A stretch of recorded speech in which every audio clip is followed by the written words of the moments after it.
From New Delhi, you're watching the India Live, India's voice to the world. I'm Lipakshi Khurana, coming up in the next 30 minutes. Israeli government holds war cabinet. PM Netanyahu says working around the clock before potential ground invasion. Timing of the military's operation, the timing is determined by consensus by the war cabinet. UN Security Council fails again to take action on the Israel-Hamas war. Both Russia and US resolutions fail to garner enough support. Pro-Israel resolution is first act from new US House leader, Republican Mike Johnson, elected for the post after weeks of chaos. And in ICC Cricket World Cup, struggling England meet Sri Lanka at Bengaluru today, while Australia thrashed Netherlands on Wednesday.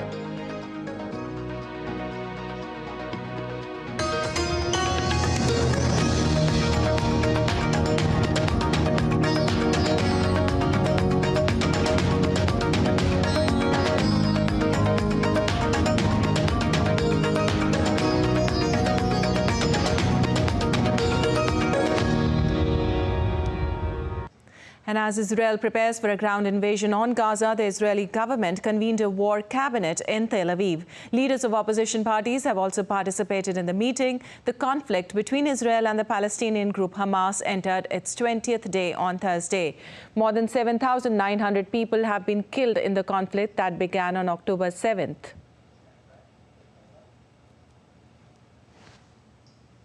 And before the meeting, Prime Minister Benjamin Netanyahu strongly said Israel will go into Gaza, but refused to say when. During his televised address, Netanyahu said that a decision on when the forces will go into Gaza will be taken by the war cabinet. The war cabinet of Israel, which was formed just 5 days after the start of the conflict, includes the Prime Minister himself, army personnel, and the leader of one of the centrist opposition parties.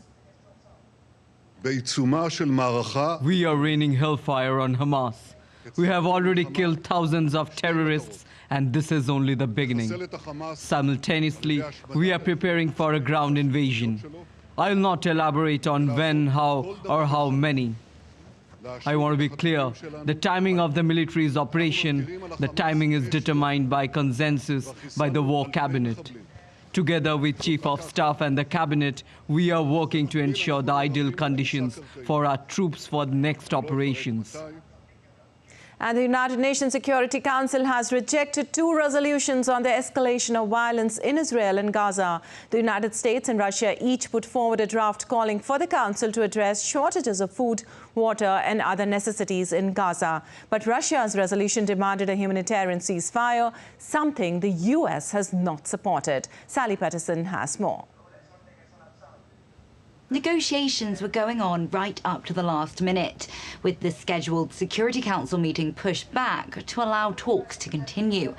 Russia had already said it would not support the US draft resolution, given the absence of language calling for an immediate and unconditional ceasefire. The US argues any ceasefire will give Hamas the ability to rest and get ready to continue launching attacks against Israel. Instead, it called for humanitarian pauses to allow aid to get into Gaza. Now, Russia then put forward its own alternative text for representatives to vote on. Speaking before the vote, the US said their resolution was strong and balanced, and they had listened to all members. They said Russia had put forward their resolution in bad faith. But Russia said its draft wasn't political and accused the US of playing politics. Meanwhile, China accused the US of ignoring member states and having double standards, calling the draft out of balance. Both China and Russia vetoed the resolution. Russia's draft also didn't get enough votes to pass.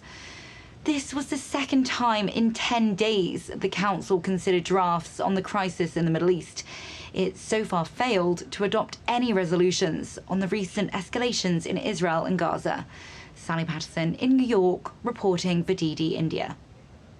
And meanwhile, European Union heads of state will gather in Brussels on Thursday for a two-day meeting of the European Council. The leaders have a packed agenda which includes the situation in the Middle East, Russia's invasion of Ukraine, and agreeing the next EU budget. Alex Cardia reports from Brussels.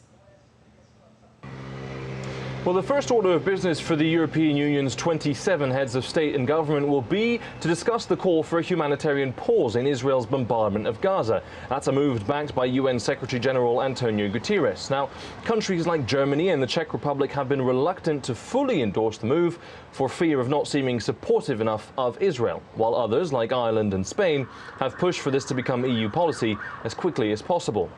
It would appear that leaders will almost certainly call for a humanitarian pause after the meeting, a move opposed for now by the United States. But even if they do, whether or not Israel will listen is still unclear. Also on the agenda will be the EU's support of Ukraine. President Zelensky will address the leaders via video link, and EU officials insist that they have seen no fatigue from member states and that the bloc's support for Ukraine will not waver. Nevertheless, for the first time since the start of Russia's invasion, Ukraine is not top of the agenda at the European Council. Global turmoil aside, the EU leaders will also discuss the bloc's most contentious issue, migration. Terrorist attacks in France and Belgium have meant questions are being asked of the EU's asylum system, with many member states calling for tighter security measures to be rolled out. Finally, the EU's economy will be discussed, with member states poring over plans for the bloc's long-term budget. Here, again, some serious debate is expected, with certain countries reluctant to pay more into the European Union's coffers. In all, an agenda packed with contentious issues for the EU's 27 heads of state and government. Alex Cardia in Brussels reporting for DD India. And DD India correspondent Amritpal Singh joins us for more from Israel on the situation prevailing there. Well, Amrit, as Israel intensifies its airstrikes inside Gaza, but targets in the West Bank were hit, a lot of arrests were made. Meanwhile, Hamas in the southern front and Lebanon on the northern front continue to bound rockets. Would you say the conflict is widening?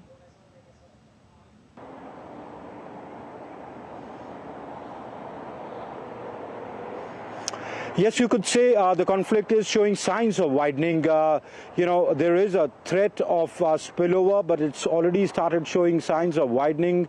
Gaza, hitting Gaza was always the stated objective of Israel, saying that Hamas, because it's based out of there, but it's also the hits that you see in West Bank and the arrests that you see in West Bank are primarily the Israeli Defense Forces say they are Hamas supporters operating out of West Bank, because remember, Hamas had won elections in West Bank also. They may rule Gaza or be the government or run the affairs in Gaza Strip, but they are also members of parliament in the West Bank, though Israel doesn't recognize that. So there's the Israeli logic of hitting targets and making arrests in West Bank is that there are weapons being accumulated there, and there is a plan being made to hit Israel from West Bank. Therefore, it needs to act in self-defense. Hezbollah is continuously firing. Yesterday, rockets were fired from the Lebanon side, both on the tanks, and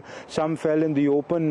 Not much damage was done due to them, but Israel is responding. And in fact, if you look, Israel bombed Syrian bases yesterday again. This was after it had bombed the Aleppo and the Damascus airports. So clearly there seems to be a certain spillover, but not the full-fledged regional escalation of which the threat looms large.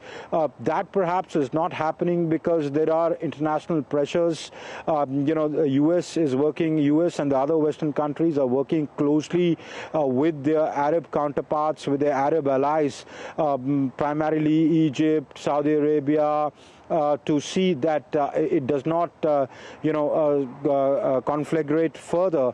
So that is where things stand, but the threat very much remains. Well, Amrit, also after the UN chief remarks the UN has refused visas to senior UN officials, the United chief has clarified where does this pact go and what effect could it have on the situation? Well, the spat is on. After the UN chief made the remarks that Hamas didn't act in a vacuum, Israel didn't take kindly to it. The Israeli ambassador to the UN hit back at the UN chief, saying that he's siding with murderers and is justifying terrorism. And then the UN chief, in fact, the Israeli Foreign Minister Eli Cohen, who is in New York to attend the UN Security Council's meeting open debate, cancelled his appointment with the UN chief, and they refused visa to the UN humanitarian aid chief. But clearly Israel made it very clear that it's not taking kindly to these remarks by the UN, though the UN chief clarified that he did not side with Hamas here. He said what happened in the horrific acts of Hamas cannot justify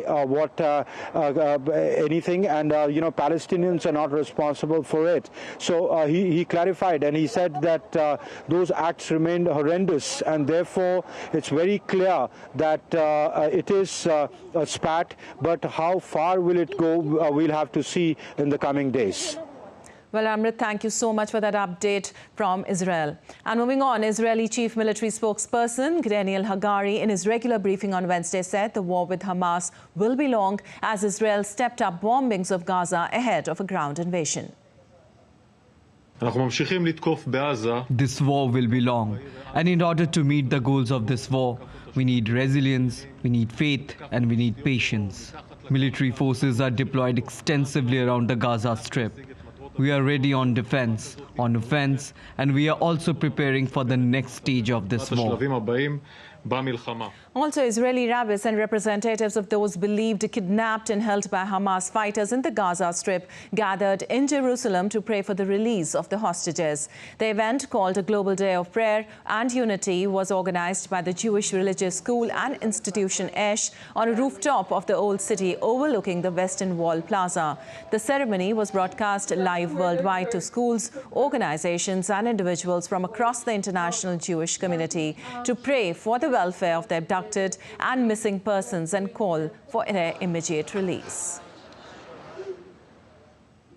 Well, Israel's blockade of the Gaza Strip has led to an acute shortage of fuel, which is hindering vital services. While a few trucks carrying aid are being allowed in, Israel has continued to block the delivery of fuel to keep it out of the hands of Hamas militants.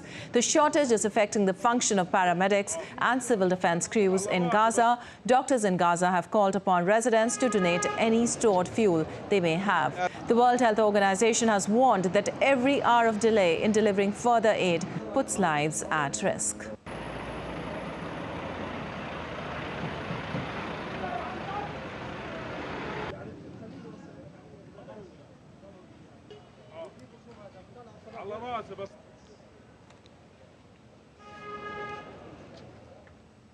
And moving on, after more than 3 weeks of a speakerless House, U.S. Congressman Mike Johnson has finally been elected as the Speaker of the House of Representatives. The prolonged vacancy disrupted Congress's ability to function as Republicans faced challenges in reaching a consensus on a nominee. Mike called up a resolution supporting Israel in his first action as leader of the U.S. House of Representatives. Nick Harper reports further on the matter.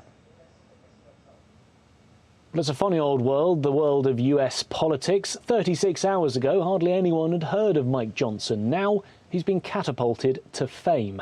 And after 22 days, 14 candidates, 4 nominees and 4 floor votes, the House of Representatives once again has a Speaker. And that Speaker is a staunch Conservative from Louisiana. He's also the least experienced Speaker that the House has had in 140 years. He has never served in a senior position. He's never held a full committee chair. But he's now second in line to the President after the Vice President, a very powerful position in Washington. He's also one of the people who pushed conspiracy theories about election fraud after the 2020 presidential election. He backed those Trump claims that the election had been stolen from the former president. but now he's the Speaker of the House, after the last Speaker, Kevin McCarthy, was ousted just over 3 weeks ago. And then, of course, we had days during which Republicans were unable to coalesce around a single candidate that enough of them could back.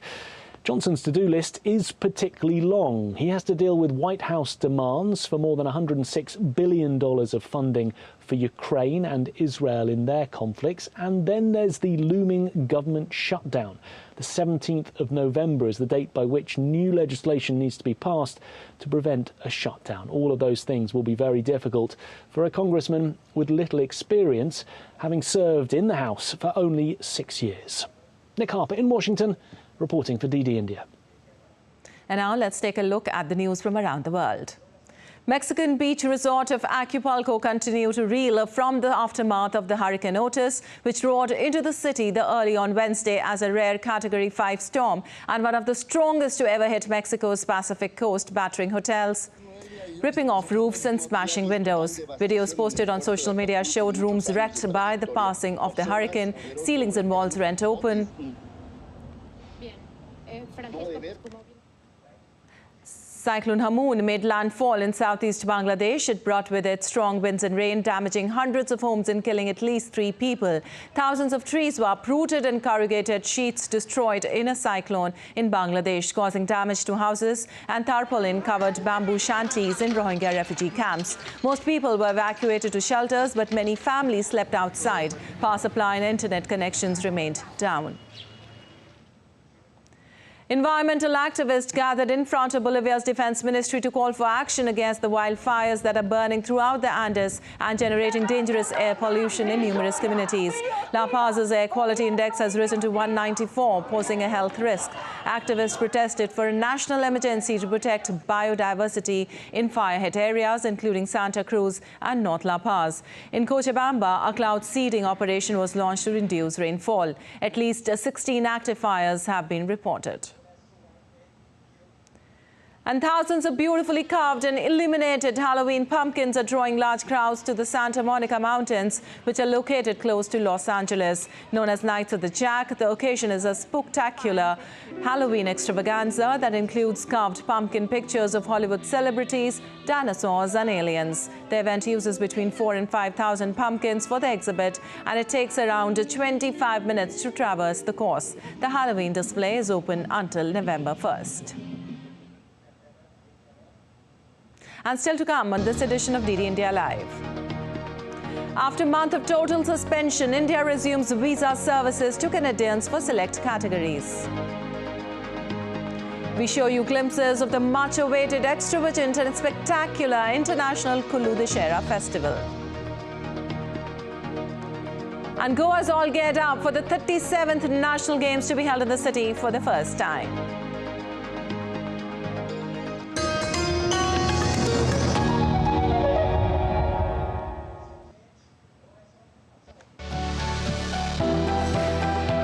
Turning crisis into opportunity, transforming ideas into action, stories of real change, tales of sustainable solution. This series is going to tell stories of such changemakers. Watch Changemakers on DD India.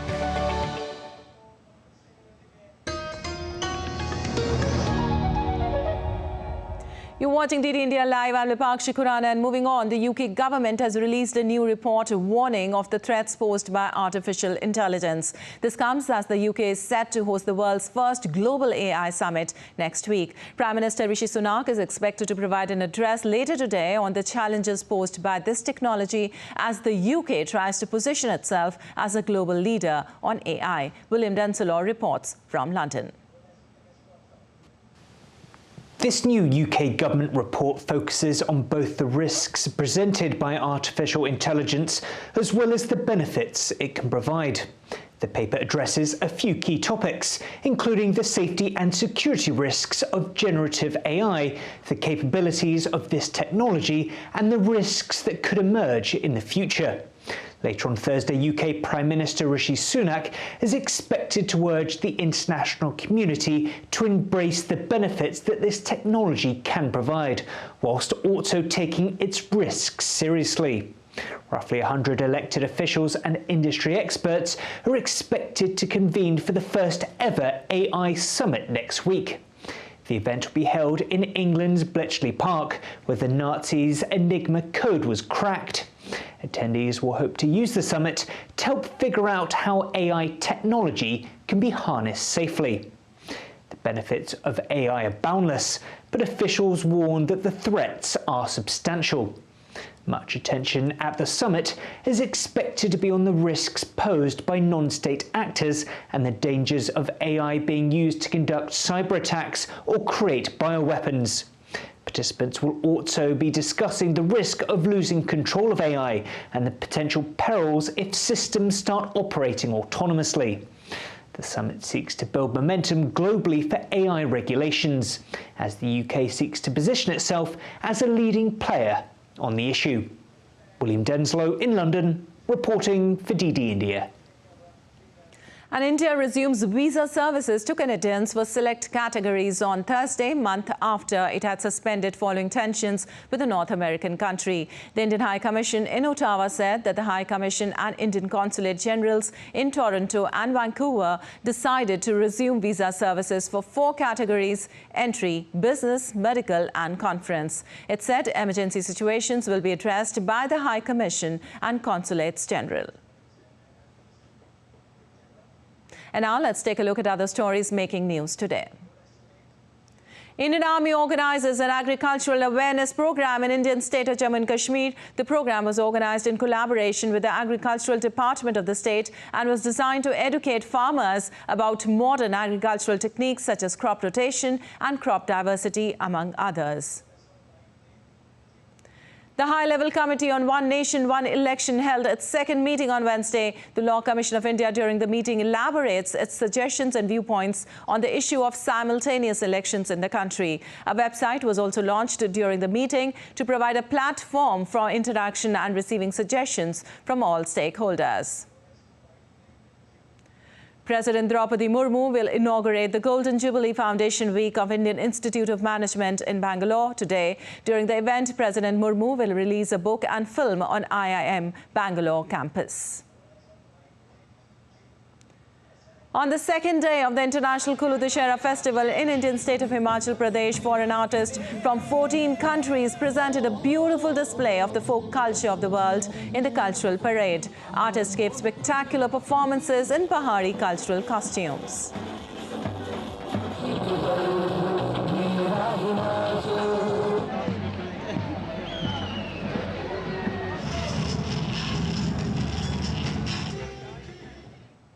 And news from around the world. Now, sports going through a poor run in the tournament. Defending champions England meet Sri Lanka today in the ongoing ICC Men's World Cup in Bengaluru. England have 2 points from 4 matches in this World Cup. Both teams have struggled to find their footing. The defending champions have had a disappointing campaign marked by batting and bowling issues and currently sit in 9th place on the table. For England to avoid an early exit from the tournament, they need significant improvements in their batting lineup.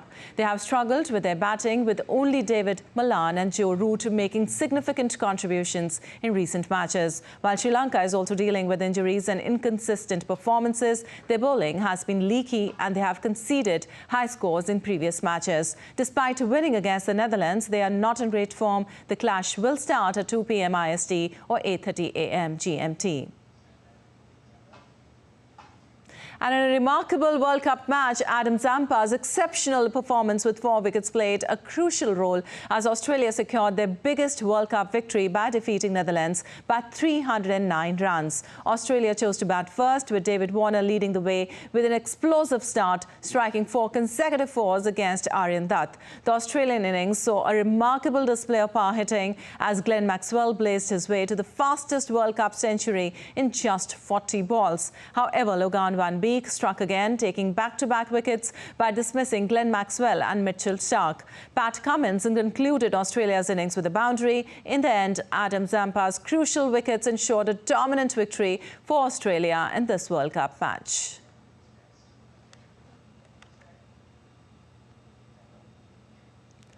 And Goa is all set to host the Indian National Games for the first time. The Games will be held in Goa from October 26th to November 9th, 2023. Goa has made extensive arrangements in the run-up to the grand opening ceremony that will witness Prime Minister Narendra Modi inaugurating the sporting extravaganza. Suchitra Bharadwaj reports. The 2023 National Games of India will be held in Goa from October 26th to November 9th, 2023. This will be the 37th edition of the National Games, and an estimated 10,000 athletes will take part across 43 sporting disciplines. India's prestigious multi-event sporting showcase was last held in Gujarat in 2022. The prestigious event, which has attracted over 7,000 sportspersons from across all states and union territories, has also included new sports like beach football, rollball, golf, sepak takraw, square martial arts and pencak silat as medal categories as part of the government's endeavour to give fillip to traditional Indian sports. The National Games will be held across 5 cities in Goa: Mapusa, Madgaon, Panjim, Ponda and Vasco. Multiple venues throughout Goa will host the various competitions. Cycling and golf, however, will be held in New Delhi. Goa has made extensive arrangements in the run-up to the grand opening ceremony that will witness Prime Minister Narendra Modi inaugurating the sporting extravaganza at the Pandit Jawaharlal Nehru Stadium in Fatorda on October 26th.